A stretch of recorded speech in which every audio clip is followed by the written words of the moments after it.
د کونړ زلزله ځپلو لپاره په ګمبيري دښته کې زر جریبه ځمکه ځانګړې شوه.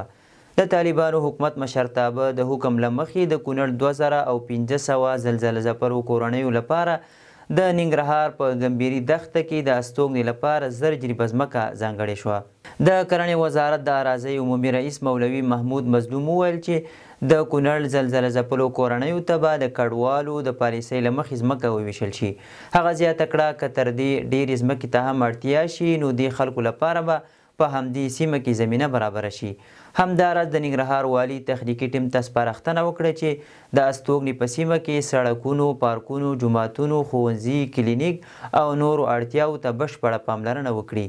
د ګمبيري سیمه د ننګرهار، کونړ او لغمان ولایتونو ترمنځ په نږدې او وسلوونکو نقطو کې موقعیت لري چې د جلال آباد کونړ عمومي لارې او د کونړ د سیند نږدېوالي، هوارو ځمکو، غرونو او غونډیو ځانګړی اهمیت ورکړی. ننګرهار او کونړ ولایتونه د اګست پر 11مه د یوې سختې زلزلې او وروسته د سپټمبر په 2 او 4 د دریو قوي بس لړزو له امله سخت زیانمن شول.